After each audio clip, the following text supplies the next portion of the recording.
Je suis content de me tourner vers Madame Jambard, Christiane Jambard. Alors, vous savez sans doute que l'ANESM, l'Agence nationale de l'évaluation sociale et médico-sociale, a rejoint la HAS, la Haute Autorité de Santé.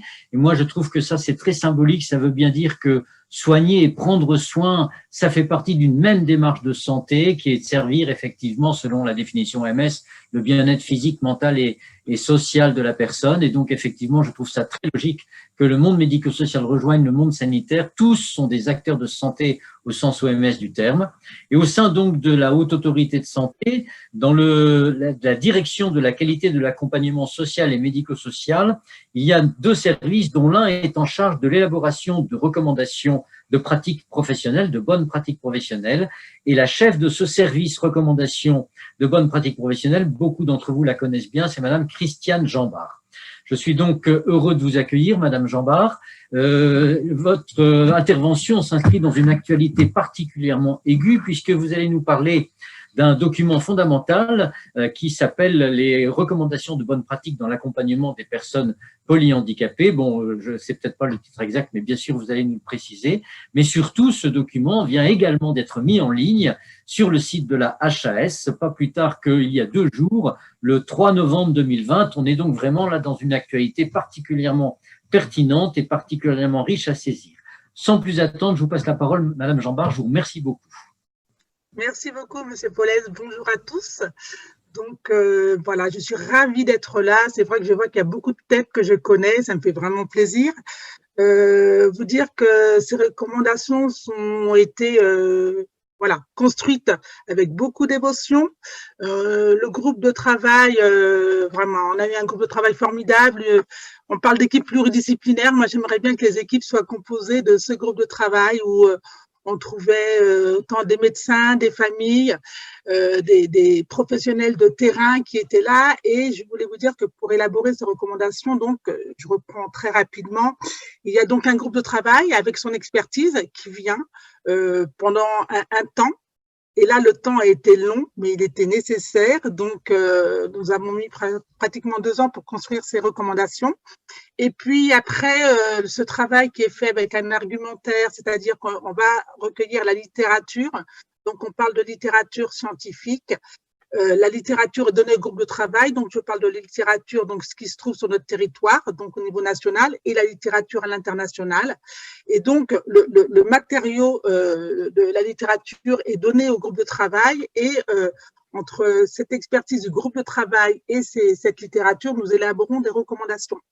Ensuite, c'est juste pour vous donner un petit peu le cheminement, parce qu'on a toujours l'impression qu'on est à la Haute Autorité de Santé, enfermé dans un bureau à écrire des recommandations, et c'est pas tout à fait comme ça que ça se passe.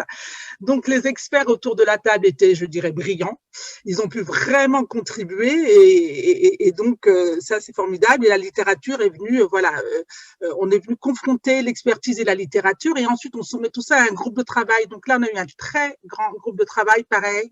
On a essayé de faire en sorte que ça soit pluridisciplinaire, donc il y a eu des familles, des professionnels, des médecins, enfin voilà, je pense que le groupe de travail, on pense que quand il y a un groupe de travail, il y a une belle expertise et que ça s'arrête là, eh bien non, le groupe de lecture apporte encore une amélioration aux recommandations, et donc après, c'est soumis à une commission, ça passe par le collège de la Haute Autorité de Santé, à la commission du social et médico-social, validation, et donc on a travaillé comme des fous pour que ça sorte. On avait promis à Marie-Christine de sortir ces recommandations avant le colloque pour que ça soit dans la même temporalité. Eh bien, c'est chose faite. Donc, comme le rappelait Bruno Paulet, ces recommandations sont sur le site depuis le 3. Puis je vous en dirai un peu plus pour la suite. Donc, je suis ravie d'être là et de dire, voilà, ça a été maintenu aujourd'hui. C'est vrai que le contexte est un peu particulier, mais je trouve que finalement, je suis très contente qu'on puisse avoir ces outils pour pouvoir communiquer et rester en lien. Donc, voilà. Alors, je veux bien qu'on passe ma présentation, s'il vous plaît. Alors, n'hésitez pas à m'arrêter ou bien de me rappeler le temps parce que je peux être bavarde quand je suis partie. Ça, je peux ne pas m'arrêter. Donc, on a un titre qui est assez intéressant parce qu'on est donc sur l'accompagnement de la personne polyhandicapée dans sa spécificité. Je dis ça parce qu'on est sur un parcours. Je rappelle ce qui était compliqué aujourd'hui quand on arrivait à la Haute Autorité de Santé, puisque je viens de l'ANESM, où j'étais plus responsable du secteur handicap, c'était de se dire, attention, on est sur le parcours de la personne, ils ne sont pas habitués. Vous savez, quand on traite par exemple d'un médicament, on fait une recommandation, c'est très rapide, on est sur une spécificité. Là, on voulait vraiment reprendre le parcours. On sait qu'il y a très peu de recommandations. On ne voulait pas, je dirais, morceler la personne. Et donc, on a plusieurs dimensions dans le parcours. Donc, on peut passer à la diapo suivante. Merci. Donc, ces recommandations s'inscrivent donc dans une stratégie quinquennale de l'évolution de l'offre. Donc, ce qui est intéressant, c'est que nous ne sommes pas les seuls, et ça, je trouve que c'est très important. Elles ne sont pas isolées. Donc, ce matin, Dominique Juseau vous a présenté donc le PNDS. Donc, elles s'inscrivent dans cette dimension avec la fiche action du polyhandicap, pardon, le cahier des charges d'unité d'enseignement qui est très important, qui vient de sortir. Donc, on voit bien que ça bouge et je trouve que c'est quand même, malgré les circonstances que nous vivons au niveau sanitaire, c'est quand même une très belle année, une très belle dynamique pour le polyhandicap. Donc, n'oublions pas qu'il y a ce cahier des charges des unités d'enseignement pour les élèves polyhandicapés qui est sorti aussi. Donc, le PNDS, comme je le disais, l'expertise de l'INSERM qui arrive. Donc, on a été, je trouve que c'est important qu'on travaille en collaboration. Et donc, l'argumentaire qui a été construit, parce que je vous ai parlé des recommandations, mais évidemment, il y a un argumentaire aussi qui sera sur le site. L'argumentaire est donné, nous l'avons transmis à l'INSERM pour pouvoir construire leur expertise, parce que les données, ce sont, je dirais, des données publiques, on est dans le domaine public, et donc c'est important qu'on puisse collaborer aussi. Et puis, évidemment, il y a ce focus qui a été fait sur méthode et outils qui est en cours, au travail qui est fait au niveau de la CNSA. Donc, vous voyez que nous, les recommandations s'inscrivent aussi dans une dynamique. Donc, diapo suivante, merci. Alors, j'aurais pas dû mettre un PDF peut-être, donc je suis désolée, hein, j'avais peur que les images bougent, donc voilà. Alors, les recommandations pour qui, donc normalement, en ce qui concerne le social et médico-social, on s'inscrit bien dans le code le CASF, donc le Code de l'action sociale et des familles. On répond à certains professionnels qui travaillent dans certains établissements, types d'établissements. Donc, c'est bien pour ces professionnels que c'était mis en place. Et je dirais que plus largement, au-delà des établissements sociaux, médico-sociaux, il y a des articulations et on dit aujourd'hui, quand on écrit, on essaie de s'appliquer pour dire qu'on n'écrit pas uniquement à ces professionnels et à ces établissements. Donc, c'est important de dire que les familles, les proches sont aussi très intéressés et sont souvent nos premiers lecteurs concernant nos recommandations. Et puis, on se dit aussi, attention, maintenant, peut-être encore un peu plus que du fait que nous soyons dans la haute autorité de santé avec la santé au sens global, on espère aussi que justement beaucoup plus de professionnels de santé vont s'intéresser à nos recommandations. On essaie toujours d'ouvrir ce périmètre aussi aux acteurs de l'éducation nationale, à d'autres acteurs parce que on ne veut pas restreindre et on dit que la personne polyhandicapée, si on est sur un parcours, elle n'est pas, je dirais même qu'elle n'appartient pas à un établissement ou à un certain type de professionnel. Donc, il faut être vraiment vigilant là-dessus pour dire que quand on écrit, on est dans un monde où on se dit inclusif, eh bien, soyons-le et pensons à écrire pour que d'autres professionnels trouvent aussi des repères dans ces recommandations. Diapo suivante, s'il vous plaît. Merci. Alors, sur la définition, on en a parlé un petit peu ce matin. C'est vrai que c'est assez, ça n'a pas été simple, pour être honnête avec vous. On a une définition en France qui parle de polyhandicap et à l'international, on n'a pas retrouvé tout à fait la même chose. On a voulu préciser quand même, parce que c'est vrai que certaines personnes du PNDS étaient dans notre groupe de travail, notamment Dr Dominique Juseau. C'était très important pour nous d'avoir ce lien. Et il a fallu préciser quand même que la lésion cérébrale grave et précoce, elle était avant l'âge de 2 ans et le caractère irréversible. Donc, nous l'avons remis dans la recommandation. Aujourd'hui, on se rend compte qu'à l'international, on parle de PIMD, donc avec des déficiences intellectuelles profondes et graves. Et ce que je voulais dire, c'est que les problèmes cognitifs, les problèmes moteurs rencontrés dans la littérature, on a espéré que PIMD correspondait bien à la définition que nous avions du polyhandicap. Donc, ça n'a pas été simple sur la sélection des articles. Et puis aujourd'hui, je voudrais dire que cette définition française, elle mériterait d'évoluer. Elle commence à être un petit peu ancienne et c'est pas du tout négatif. Ce que je dis, c'est que aujourd'hui, il y a des choses nouvelles, notamment en ce qui concerne le neurodéveloppement. Et donc, cette définition qui est dans le code d'ailleurs de l'action sociale et des familles mériterait d'évoluer. Nous en avons parlé longuement dans le groupe de travail. Et puis aussi, et la DGCS aussi a été un petit peu interpellée. Donc, on souhaiterait qu'elle évolue. Et c'est vrai que si on s'inscrit dans un paysage plutôt, je dirais, européen, ça serait intéressant de voir justement quelles sont les avancées pertinentes qu'il y a eu au niveau du neurodéveloppement pour pouvoir faire évoluer cette recommandation. Voilà. Diapo suivante, s'il vous plaît. Alors, le polyhandicap. Alors, ce qui était intéressant, c'est que c'est vrai, je trouve que là, je vous l'ai mis, normalement, c'était une diapo dynamique, mais on commence par des atteintes fonctionnelles sévères et intriquées, qui sont intéressantes. Et finalement, on se dit, voilà, il y a des incapacités motrices, il y a une déficience intellectuelle profonde, il y a des troubles, il y a beaucoup de troubles, et puis des façons de communiquer qui ne sont pas simples. Et finalement, on se dit, OK, on a tout ça, et quelque part, en face de tout ça, la personne polyhandicapée, il ne faut pas oublier qu'elle a des potentialités. C'est-à-dire que je ne suis pas en train de renverser, je ne suis pas en train de nier ce qui existe au niveau de la personne polyhandicapée. Je dis, malgré ses incapacités, malgré ses troubles, il faut savoir que cette personne polyhandicapée, si elle est bien stimulée, si elle est dans un environnement correct, quand je dis un environnement correct, et là j'écris favorable, c'est un environnement qui soit dans lequel elle est confortable et dans lequel elle est bien installée et qui a assez de stimulation pour répondre à ses besoins.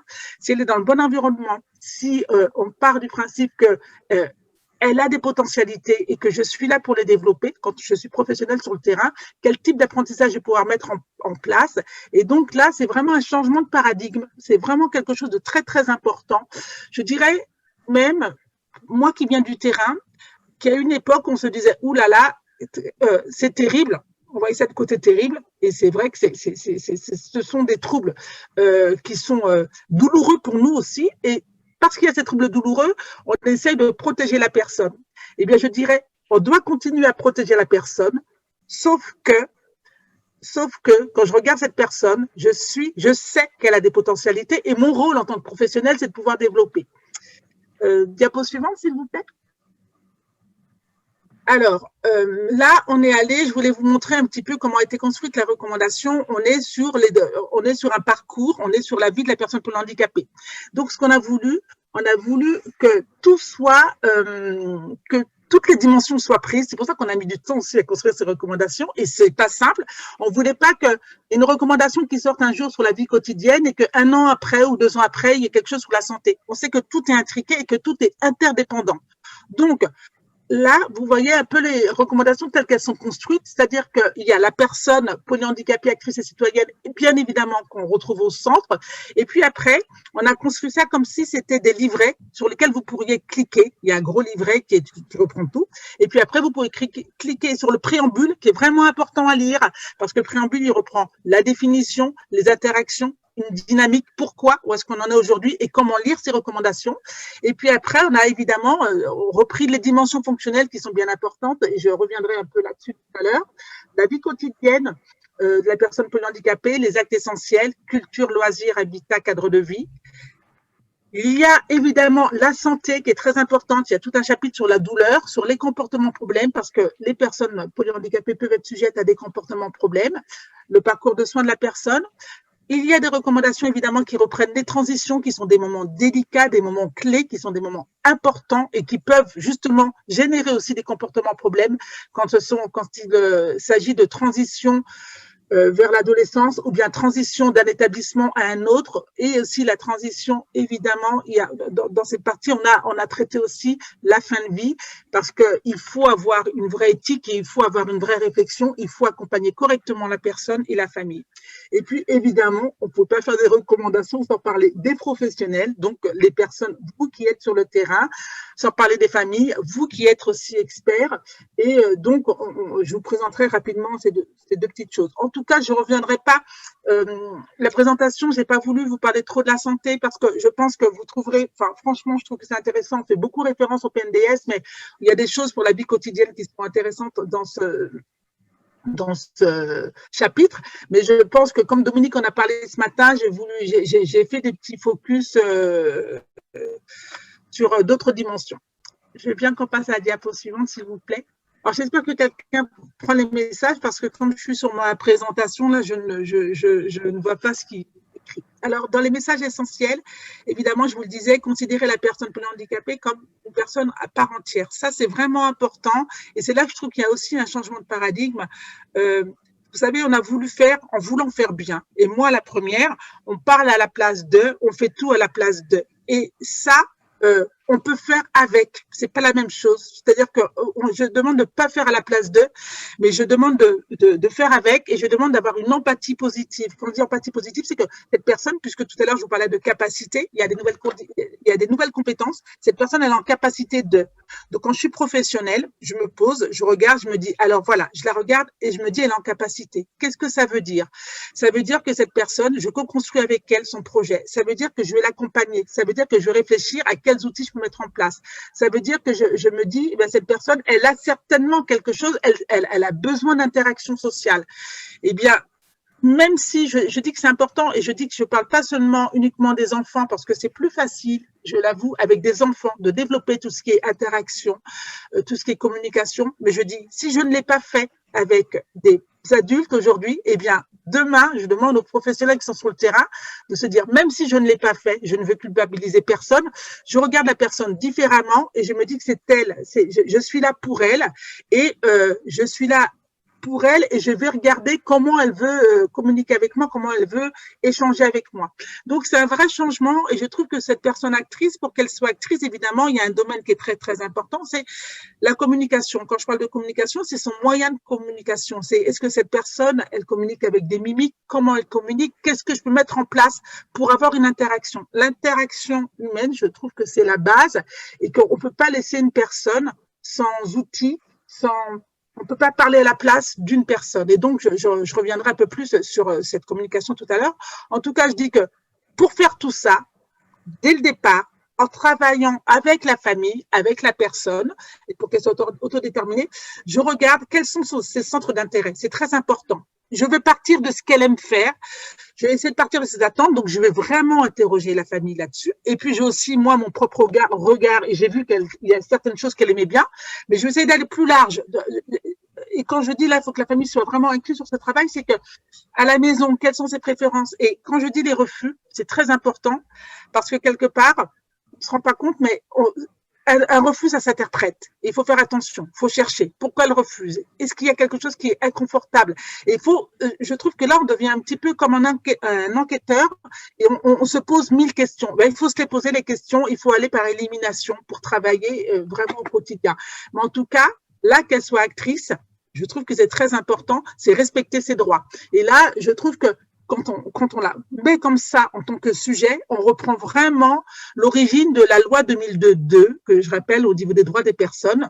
Je trouve que ça a été mis en place rapidement, qu'il y a des choses qui ne sont pas encore arrêtées. Et bien, en 2020, ben, voilà, je suis plutôt fière de dire la personne polyhandicapée est l'actrice et citoyenne. Et j'invite aussi à revoir un petit peu ce qui avait été mis dans les outils de la loi 2000. Diapo suivante, s'il vous plaît. Alors, évidemment, il y a toutes les évaluations fonctionnelles.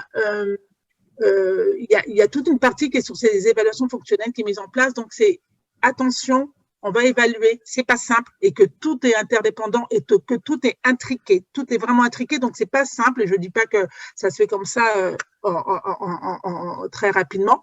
Ça concerne plusieurs personnes, donc que je parle d'observation partagée. Quand je parle d'évaluation, je voudrais dire aux professionnels de terrain, quand vous observez, vous êtes déjà dans de l'évaluation. Et que donc l'évaluation, c'est pas seulement une expertise à l'extérieur de l'établissement qu'il faudrait aller chercher.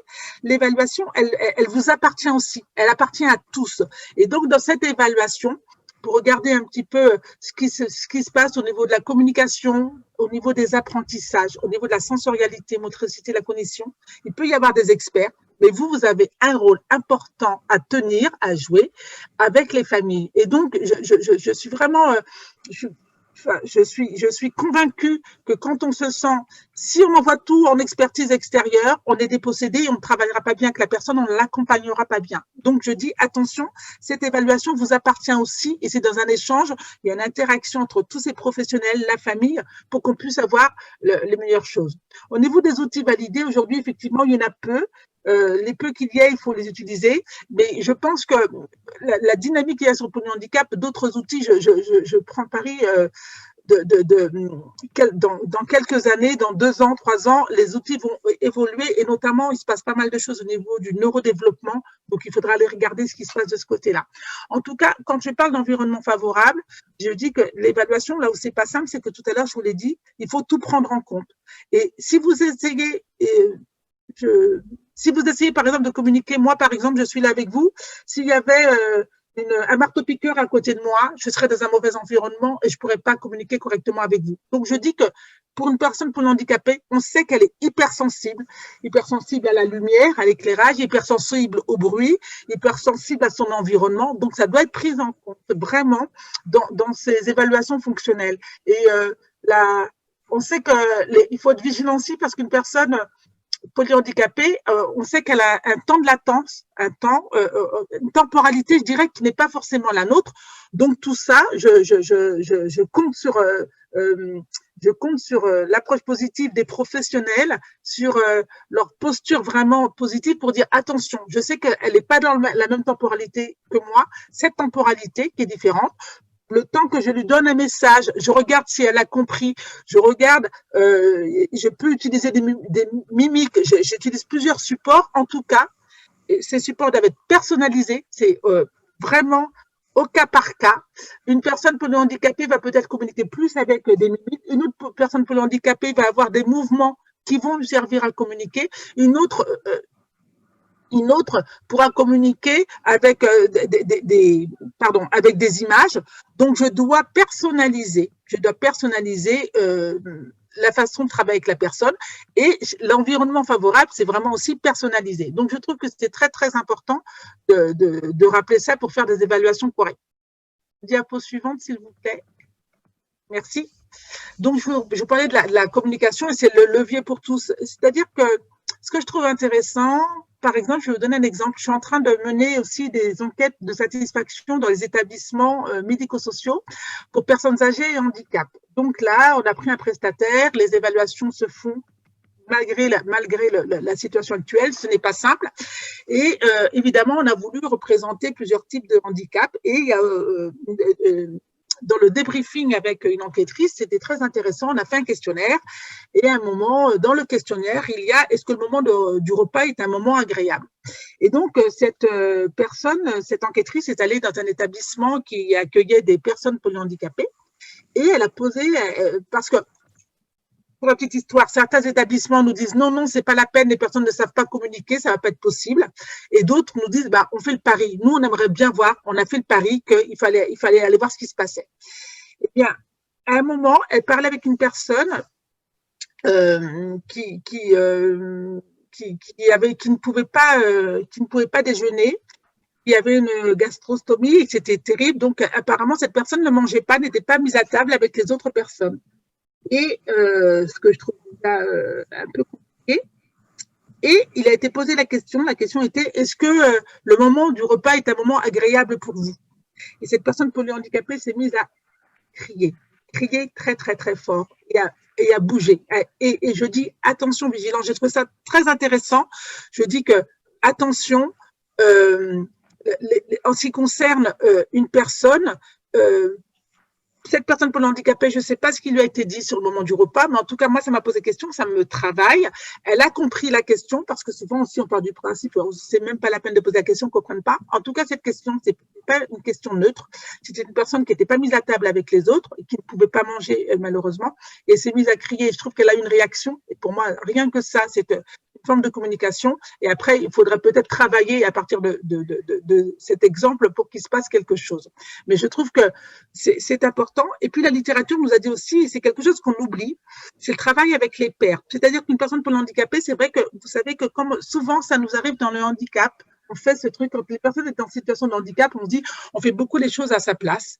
Et puis finalement, dans un établissement, ils sont vraiment, les personnes, pour avoir visité beaucoup d'établissements, on fait vraiment des interactions souvent avec les professionnels. Donc, on est dans une interaction finalement triangulaire, souvent, professionnelle, la personne handicapée, la personne en situation de handicap et la famille. Eh bien, c'est important de favoriser les contacts avec les pairs. Et donc, quand je dis quand on met en place de la communication, des outils, il faut essayer aussi de se remettre à niveau des personnes et de faire en sorte que justement cette communication, elle passe aussi entre personnes qui sont accueillies dans un même établissement. Et quand on parle de sensibilité, je dis attention, quand une personne, par exemple, handicapée n'est pas là parce qu'elle est malade ou pour X raison, il faut pouvoir l'expliquer aux autres, aux pairs qui sont là et parce qu'ils sont sensibles à leur environnement. En tout cas, il faut vraiment faire attention à ce que les interactions, les activités, les apprentissages soient mis de façon individuelle, personnalisée, mais qu'il y ait des contacts entre eux. Ça, c'est vraiment primordial. Diapo suivante, s'il vous plaît. Alors, l'établissement, aujourd'hui, comment il s'inscrit? La structure doit s'inscrire sur un territoire, le territoire. On parle d'inclusion. On ne peut pas être seul dans un établissement et rester dans son établissement avec les ressources. Les compétences, elles sont dans l'établissement, mais elles sont aussi à l'extérieur de l'établissement. Donc, quand on est dans l'établissement, évidemment, il faut vraiment privilégier la formation et il faut, je dirais, travailler avec tout ce qu'il y a autour de l'établissement. Donc, je trouve que c'est important qu'il y ait des intervenants extérieurs qui rentrent dans l'établissement.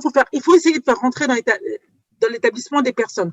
Je trouve que même, vous voyez, je trouve qu'au niveau de l'internat, on ne peut pas rentrer beaucoup les familles, etc. Mais je trouve que, par exemple, dans un EHPAD, ça devient un lieu de vie, d'accord? Les personnes résident, les familles rentrent dans l'EHPAD. On n'a pas eu cette culture, mais je trouve que faire rentrer les gens dans l'établissement, c'est intéressant, avoir un autre regard, partagé avec d'autres personnes. Et on a vu des expériences où, par exemple, au niveau d'un animateur sportif qui rentre un peu dans l'établissement et aussi aller vers cette dynamique, elle est très, très importante pour les personnes polyhandicapées. Après, je trouve que voilà, on a beaucoup parlé de partenariat. Alors, je ne sais pas si j'en parle après, mais voilà, pour l'accès aux soins, je trouve qu'il faut vraiment faire en sorte qu'il y ait qu'on articule comme ça. Et c'est pour ça que je dis qu'il faut sortir de l'établissement et qu'il faut regarder un petit peu ce qu'il y a sur le territoire pour pouvoir avoir des compléments et articuler. Et je dirais on a parlé de la mise à disposition des équipements. Quand l'établissement s'ouvre et qu'il s'inscrit sur un territoire, il peut offrir à d'autres établissements ou bien à une famille qui a son enfant ou la personne adulte polyhandicapée qu'au domicile, qui n'a pas d'équipement, l'établissement peut s'ouvrir aussi un petit peu pour offrir à d'autres personnes. Donc, je dis qu'il faut penser maintenant en termes de territoire et non pas en termes d'établissement fermé sur lui. Diapo suivante, s'il vous plaît. Alors, le fonctionnement de la structure. Donc, voilà, je vous parlais d'organiser le croisement des expertises, ça c'est vraiment important. Les professionnels ressources. Alors, les professionnels ressources, c'est vraiment important. C'est-à-dire que, par exemple, on a des professionnels, il y en a un qui va être ressources, ça va être comme un rôle de coordinateur. Il y en a un qui va être ressources, par exemple, sur la communication. Il y en a un qui est identifié dans la structure. Et donc, on va lui remonter toutes les problématiques qu'on rencontre autour de la communication, par exemple. Il va y avoir un professionnel ressources pour la santé, il est identifié. Et donc, ça, c'est vraiment une nouvelle dynamique au niveau des professionnels. Ce professionnel ressources, c'est un rôle de référent, mais je dirais haut, qui est plutôt pertinent et qui peut être important aussi d'échanger avec les familles et avec tous les autres professionnels. C'est-à-dire qu'il y a une personne qui est identifiée, elle a une vraie expertise, elle a peut-être fait plus de formation sur quelque chose de spécifique, mais le rôle des professionnels ressources, il y a des encadrés, il y a des encadrés dans les recommandations qui vous apporteront des points d'appui concernant ces professionnels ressources, mais on trouve que c'est une vraie dynamique. Concernant le plan de formation, évidemment, on trouve que, attention, ce qu'on dit, c'est qu'un plan de formation, ça se construit à partir des problématiques identifiées, les problématiques de la personne polyhandicapée. Donc, on sait, les recommandations reprennent plusieurs dimensions, plusieurs domaines. Donc, ça veut dire que votre plan de formation, il va être construit par rapport à tout ce qui a été écrit dans les recommandations. Donc, si on sait qu'il y a une vraie problématique sur la douleur, donc, qu'à cela ne tienne, le plan de formation, il est évidemment, il concerne la douleur, il concerne la communication, il concerne les apprentissages. Enfin, voilà, un plan de formation, ça se construit et ça concerne tous les professionnels. Et je dis qu'on ne peut pas dire que les professionnels, le personnel de nuit doit être formé ou sensibilisé. Il faut faire attention. À partir du moment où on est sur ce modèle où tout le monde interagit autour de la personne polyhandicapée, eh bien, il n'est pas normal qu'un professionnel intervient la nuit n'ait pas un minimum de connaissances sur la personne et qui ne connaissent pas, par exemple, comment cette personne communique. Voilà. Donc, je dis que ça appartient à tous ceux qui gravitent autour de la personne d'avoir des formations. Et je trouve que, voilà, on est sur cette société inclusive et je pense que vous faites déjà, on dit attention, la famille, elle est invitée à ces formations. Quand il y a des formations en interne, quand il y a des formations, voilà, c'est bien d'inviter, d'ouvrir ces formations et puis de s'inscrire dans un réseau. Ce que je dis, c'est que quand on inscrit dans un réseau, eh bien, il y a une dynamique qui se crée et peut-être que là, une formation, elle est portée par un organisme une association. Peut-être que si vous êtes en réseau, vous travaillez avec d'autres associations, vous serez invité aussi à travailler sur d'autres dimensions et c'est que comme ça qu'on y arrivera, me semble-t-il. Diapo suivante, s'il vous plaît. Alors, j'ai pas parlé, pardon, sur cette diapo, mais c'est pas grave, sur l'analyse de la pratique. Attention, c'est pas grave. L'analyse de la pratique, attention, les professionnels, la réflexion éthique, elle est importante. Je pense que peut-être plus particulièrement sur le polyhandicap. Et puis l'analyse de la pratique. Il faut pouvoir prendre du recul, il faut pouvoir poser des questions. Et c'est important que les professionnels ne se sentent pas seuls et ils ont le droit.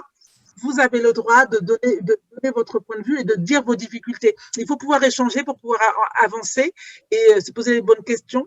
Et puis, il y a quelque chose que je n'ai pas dit, c'est que dans tout ce que je vous ai dit là, il y a quelque chose qui est sorti beaucoup dans la littérature, c'est au niveau de la vidéo. Aujourd'hui, une personne polyhandicapée, comme je vous ai dit, elle a un temps de latence qui est peut-être différent. Il y a des choses qui sont peut-être, quand je dis qu'il y a l'approche positive, c'est dire que c'est que on va commencer par des évaluations où il y a peut-être des petites choses et puis après on ira vers des grandes choses, mais le support vidéo peut être intéressant pour pouvoir un petit peu mieux analyser, faire des arrêts sur image, dire tiens, là, il s'est passé ça, elle a réagi quand il s'est passé ça, il y a eu un changement quand. Donc voilà, le support vidéo est beaucoup revenu dans la littérature. Alors évidemment, la famille, comment faire, comment dire sans la famille.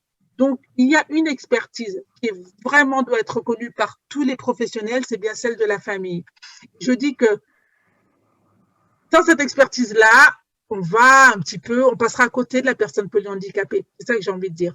Tout simplement, ça paraît tellement évident, c'est un peu, je devrais même pas avoir à le répéter. En tout cas, il y a une partie vraiment là sur la famille qui est experte, qui connaît bien la personne, qui la connaît mieux que quiconque et qui peut vraiment apporter au niveau des évaluations, au niveau de l'établissement. Donc, ne refusez pas les familles. Alors, j'ai souvent entendu familles intrusives, des familles qui sont très présentes, etc. Une famille qui vous confie, je dirais, une famille qui confie la personne, l'être qui lui est très cher à un établissement, elle a besoin de savoir si les choses sont bien mises en place, si évidemment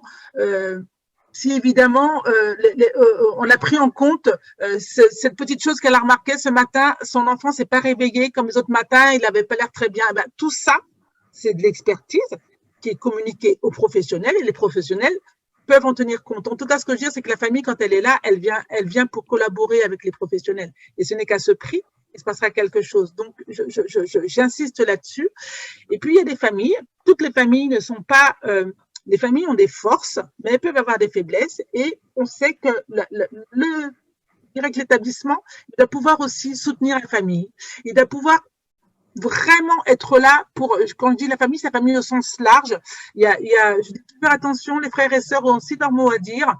On a vu vraiment, quand tout à l'heure je disais d'ouvrir aux familles les formations, c'est bien d'ouvrir aussi aux fratries, c'est bien d'avoir des espaces aussi pour eux, des espaces, que ça soit sur le territoire ou bien dans l'établissement, de leur proposer des espaces. Et quand c'est pas possible dans l'établissement, je dis toujours attention, les établissements ne peuvent pas tout mettre en place tout seul.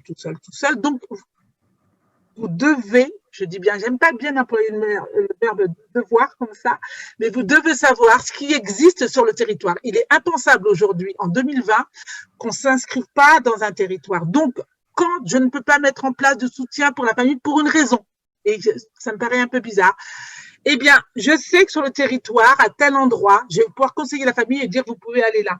Je dois savoir, quand je travaille avec, il y a un hôpital sur mon territoire, j'ai anticipé, j'ai fait de la prévention, je suis allée me présenter à l'hôpital et j'ai dit, voilà, voici mon public, voici les problématiques dans mon public, quel partenariat je peux signer.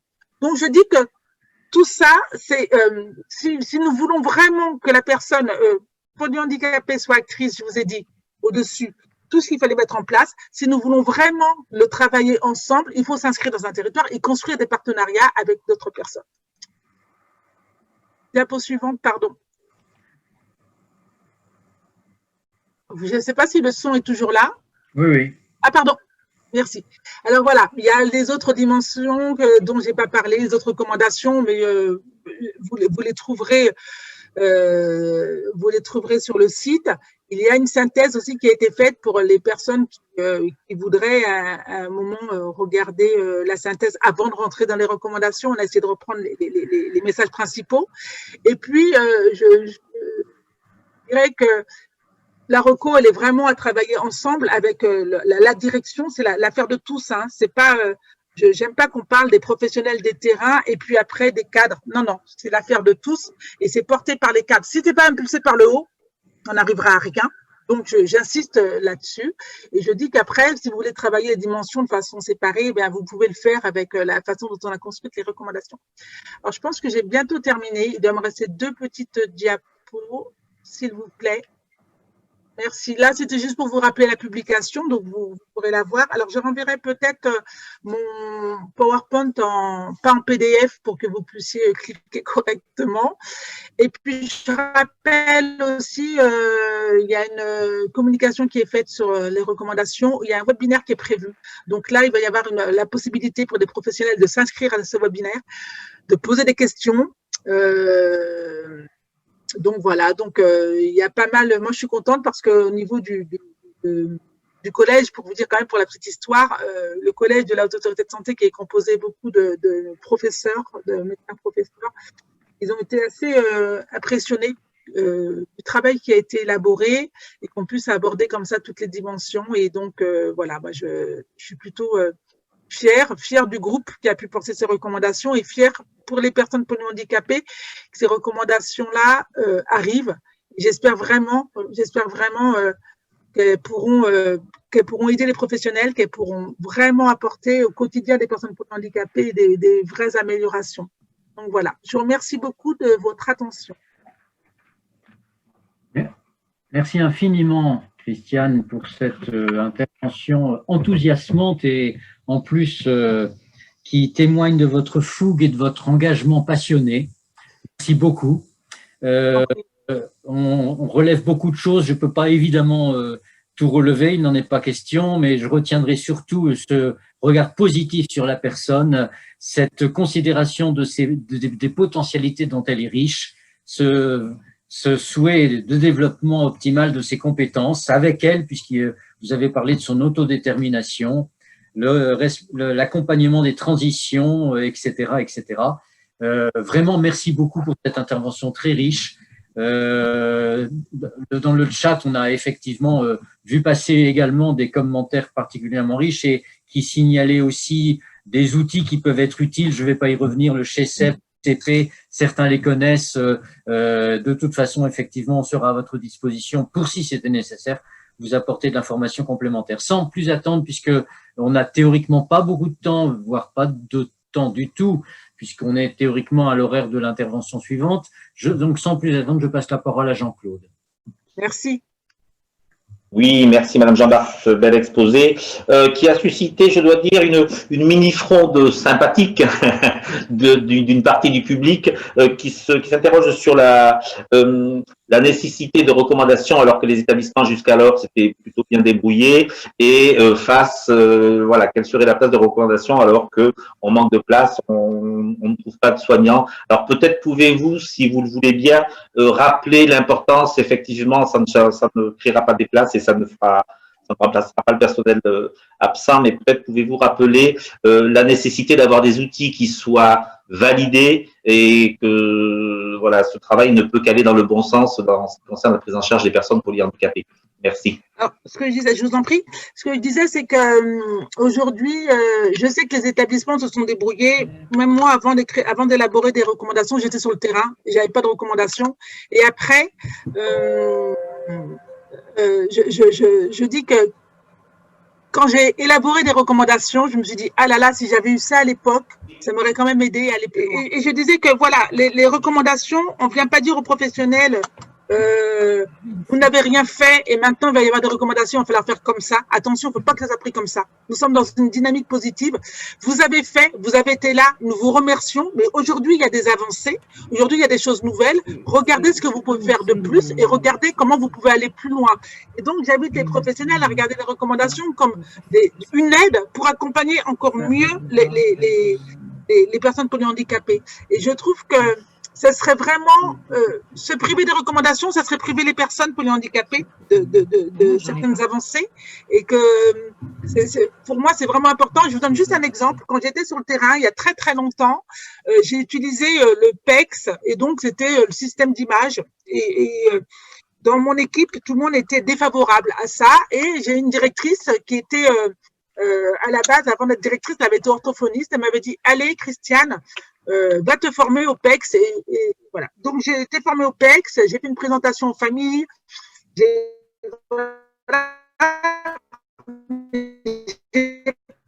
J'avais quand même j'avais décidé de faire des évaluations avec tous les enfants que j'accueillais. Alors, pardon, j'ai pas précisé. C'était des enfants autistes, donc des enfants autistes, beaucoup de non-verbaux. C'était ceux qui étaient considérés à l'époque qui n'avaient pas du tout de prise en charge. C'était Howard Button qui avait monté ce projet, ceux qui étaient le plus loin de l'accompagnement, qui avaient des troubles vraiment terribles, des comportements problèmes et graves. Et donc, moi, j'avais commencé à faire mon évaluation avec mes images, j'avais construit avec les familles plein d'images, etc., pour faire des interactions. Et donc, je travaillais et j'y croyais. Je dirais, quand je parle d'approche positive, c'est aussi, voilà, je croyais à ce que je faisais. Et il se passait pas grand-chose. Et puis un jour, j'ai voulu que ces images sortent de mon atelier, que cet apprentissage sorte. Et je suis allée voir le cuisinier, je voulais voir les menus. Enfin, voilà, c'est devenu une grosse machine. Et je voulais qu'à table, les personnes puissent échanger. Et j'avais une jeune qui ne faisait jamais rien et qui se mordait tout le temps comme ça. Et à table, elle m'a tendu l'image pour manger, pour choisir son plat. Et là, c'était gagné. Donc, ce que je veux dire, c'est que après, on met des choses dans les recommandations, des fois ça a l'air utopique. Attention, je dis que des fois on se dit mais non, mais ça va pas être possible. Il y a des choses qui vont pas être possibles. Je trouve que, je vous promets, ça vaut la peine d'essayer, d'avoir cette approche positive et de se dire, si ça, je vais essayer de le mettre en place, je regarde autrement, je vais utiliser le support vidéo et je vais faire en sorte qu'il se passe des choses. Donc, il y a plein d'outils aujourd'hui pour pouvoir accompagner. Je dis qu'il faut le faire de façon individuelle parce que tout le monde n'a pas, on parle pas tous pareil, on ne développe pas les mêmes mimiques, on n'a pas tous les mêmes façons de communiquer, d'être dans l'interaction, mais je dirais que c'est la base quand même. Donc oui, nous ne sommes pas là pour, je ne veux pas donner de leçons, et c'est pas du tout notre propos, mais les recommandations, c'est juste pour faire des avancées, et en plus, les recommandations peuvent aider, c'est-à-dire que, alors là, je dis que quand on regarde les recommandations, on se dit, tiens, s'il faut que je mette ça et ça en place, eh bien, il faut que j'inscrive quelque chose dans mon CEPOM, supplémentaire et je peux demander, je sais qu'il y a des recommandations qui sont sorties sur d'autres publics et ça a aidé vraiment les établissements pour obtenir plus de moyens pour accompagner les personnes. Merci beaucoup, Madame Jambard. Jean-Claude, je ne sais pas si tu as une question incontournable ou si on peut peut-être éventuellement poursuivre l'avancée dans notre matinée. Elles sont toutes incontournables, mais je comprends tes impératifs de temps. Des questions sur des points particuliers qui seraient abordées ou pas dans le PNDS. Là, j'invite les gens à en prendre connaissance en direct sur le PNDS. Ça serait peut-être fastidieux de… Et les recommandations, ici il s'agit des recommandations, oui, bien sûr, oui. Des recommandations. Et de toute façon, ce qui est intéressant, comme le disait Dominique ce matin, on a vraiment fait le lien et c'est vraiment important de travailler ensemble parce que on sait que les professionnels de terrain n'iront pas forcément voir dans le PNDS. On les invite à y aller, mais c'est pas forcément simple pour tout le monde. Donc, on se dit que dans les recommandations, on a vraiment fait le lien avec le PNDS et le PNDS a fait le lien vers les recommandations dans son objet. Bien sûr, il fallait entendre dans les recommandations. Je ne veux pas abuser de ma position. Je voudrais simplement dire à Madame Jambard, comme vous l'avez dit, que les personnes polyhandicapées, on le sait tous ici, s'inscrivent aussi dans une autre temporalité à tous égards et notamment par rapport à leurs apprentissages. Et il est malheureux qu'effectivement, quand elles ont atteint l'âge adulte, 18, 20 ans, on considère que leurs acquis sont obtenus, si je puis dire, et qu'on ne leur propose plus toujours, dans le monde médico-social adulte, une poursuite vraie des apprentissages avec les moyens qui vont avec. Et je plaide pour qu'effectivement on considère que les personnes polyhandicapées ont des capacités d'apprentissage, des potentialités, vous en avez largement parlé, mais qu'effectivement elles s'inscrivent dans une temporalité qui est parfois un petit peu différente et qui nécessite qu'on leur donne plus de temps et que les moyens de ces apprentissages se poursuivent au-delà de l'adolescence, si je puis dire. Tout à fait d'accord. C'est pour ça qu'on a essayé, c'est vraiment, moi je parle d'empathie positive et j'aime bien beaucoup l'approche positive qui est développée par les Québécois. Et c'est de se dire, voilà, si je suis empathique, et l'empathie positive, c'est pas se dire la pauvre personne, c'est juste se dire, elle a une temporalité différente, je vais la prendre en compte pour lui permettre finalement, dans cette empathie positive, c'est juste dire, je sais, à partir du moment de ce que je sais de cette personne, à partir du moment où je connais ses centres d'intérêt, je vais partir de ses centres d'intérêt, je sais je sais que même quand elle mange, je vois bien le temps qu'elle prend pour manger, etc. Donc, je prends tout ça en compte et son environnement, pour pouvoir faire en sorte qu'elle soit le mieux possible. Et je parle aussi de l'installation physique. S'il faut qu'elle soit allongée pour pouvoir faire plus de choses, eh bien, je l'allonge un petit peu dans la journée. Et je dis tout ça, ça va. Dès il faut vraiment prendre toutes les dimensions en compte. C'est vraiment important. Et c'est pas juste le filet. Je dirais, la dimension je communique pour communiquer, ça ne sert à rien. On n'arrivera à rien. Donc, je prends vraiment en compte tout. Et ces problématiques, si elle est épileptique, par exemple, attention, tout doit être mesuré. C'est pour ça que je dis que c'est peut-être la complexité, finalement. C'est pas l'évaluation en soi. C'est de prendre en compte que tout est interdépendant et que tout va jouer. Donc, c'est pour ça qu'on a les recommandations, mais elles sont vraiment imbriquées et que je pense vraiment que si on fait attention à tout ça et si on est vraiment dans une équipe pluridisciplinaire, dans cette dynamique, on arrive à faire des choses avec la personne polyhandicapée. J'ai insisté sur la communication parce que s'il n'y a pas d'interaction, on oublie les personnes et on oublie, si on n'interagit pas avec les personnes, regardez un bébé qui ne parle pas, je dis toujours, un bébé, il est là et quand il a faim, il crie. Il est déjà dans une interaction. Il arrive à s'exprimer, d'accord? Un bébé, il va bouger, etc. Donc là, il y a déjà des premières interactions. Et les interactions, c'est la base. Et la communication, c'est la base. Et quand un bébé pleure, je dis, je sais qu'il a faim. J'ai pas besoin d'avoir cette communication. C'est pour ça que je suis furieuse qu'il y ait des établissements qui aient dit, quand on a fait l'enquête de satisfaction, non, c'est pas la peine. Ils ne pourront rien dire. Ils communiquent pas. Et ça veut dire qu'il y a rien, qu'il n'a pas été mis en place des choses pour voir les interactions. Et les établissements pour le handicap, eh bien, vous voyez, ils nous ont ouvert les portes et il s'est passé des choses. Donc, je dis, attention, handicap ne veut pas dire on ne communique pas et surtout pas en 2020, c'est pas possible. Merci beaucoup, madame. Quand je parlais de temporalité, je ne parlais pas seulement de la temporalité dans la relation, dans l'instant. Je parlais aussi de la temporalité, par exemple, dans les apprentissages d'une personne polyhandicapée, une temporalité qui peut s'inscrire dans un parcours de vie qui dépasse largement 18 ou 20 premières années de la vie. Simplement, il y a une main levée dans l'assistance, donc je passe la parole à Jean-Claude qui pourra peut-être discerner la main levée et ça sera, si vous le voulez bien, la dernière question avant qu'on… D'accord. As-tu repéré la main levée ou la personne qui a levé la main peut-elle prendre la parole, plus simplement? Oui, parce que moi, je ne la repère pas. On est très nombreux. Bonjour. C'est Babette Yvette. Bonjour. Allez-y, Madame Batté. Oui, bonjour. Donc, je suis Yvette Batté. Je suis la maman d'un jeune polyhandicapé de 23 ans. Simplement, je voudrais remarquer que au début de votre présentation, il y a quand même un grand oublié dans les destinataires de des recommandations. Vous m'entendez? Oui, je vous on entends vous très bien. entend, madame. Oui, voilà. Donc, je me disais, il y a peut-être un grand oublié dans les destinataires de ces recommandations parce que on sait très bien qu'il y a un accompagnement pluridisciplinaire. Il y a des établissements de santé qui sont impliqués dans le suivi d'une personne handicapée. Or, les établissements de santé, nous sommes plusieurs parents à avoir vécu des expériences pas très sympas dans un hôpital, un centre médical, un centre dentaire et tout ça. Je pense que ça serait bien que ces personnes-là soient destinataires aussi de vos Alors, recommandations, parce que eux, on arrive avec une personne handicapée, ils ne s'adressent pas à la non, mais, personne. Ils s'adressent à non, mais nous. tout à fait, Ils madame. ne savent pas, voilà, toute la temporalité, ils n'en ont aucune notion. C'est-à-dire que, pour prendre un exemple de tous les jours, si je mets dans mon caddie au supermarché des œufs, des boîtes de conserve, je vais traiter les œufs autrement. Vous voyez? Là, c'est pas le cas. On arrive dans un centre dentaire, on peut être choqué de la façon dont ils traitent une personne polyhandicapée, alors qu'une personne valide à côté est reçue, entre guillemets, normalement.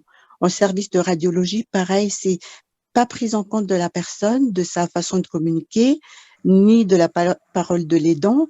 Voilà, je me dis, Alors, ces personnes-là, s'ils avaient vos feuilles, ça se serait oui, mieux passé pour nous, les parents. alors, je vous remercie, Madame Battet. Je vous ai pas tout développé là dans ma présentation, mais on a évidemment beaucoup travaillé et dans notre groupe de travail, il y avait justement quelqu'un qui appartenait à la fédération des dentistes qui est aussi présente. On a effectivement inscrit, il y a une partie justement sur la santé et sur le partenariat à avoir. Et c'est vrai qu'on a écrit attention, il y a eu on vous a mis les liens vers les recommandations qui étaient sorties. Monsieur Pistot avait été président des recommandations à la Haute Autorité de Santé sur la coordination qu'il fallait avoir pour les personnes en situation de handicap par rapport aux hôpitaux, par rapport justement aux professionnels de santé. Et on a inscrit évidemment cette dimension. On a mis aussi qu'il fallait respecter quand des familles voulaient, quand une personne polyhandicapée est accompagnée à l'hôpital, évidemment qu'il faut que sa famille soit là, soit présente, reste avec elle et on peut pas l'interdire. Donc, on a vraiment fait le lien avec ça. On a essayé de mettre aussi qu'une personne polyhandicapée, effectivement, il fallait qu'elle ait son projet individuel de communication, qui la suive partout pour qu'on sache comment elle communique. Et ce que je voulais vous dire, c'est que ces partenariats pour nous sont importants. Comme je disais tout à l'heure, il faut anticiper, il faut faire de la prévention, il faut vraiment je dis toujours, faire de la prévention, ça appartient aussi à l'établissement pour aider les familles. Dire, je vais aller voir, par exemple, je vais chez un dentiste, je me présente, je dis, voici, je suis établissement X, j'ai tant de personnes polyhandicapées, voici ce qui se passe, voici comment ça se passe, qu'est-ce qu'on peut mettre en place. Moi, je l'ai vu pour des partenariats dans des centres de santé où des dentistes ont dit, eh bien, moi, je veux bien, je fais le pari d'eux.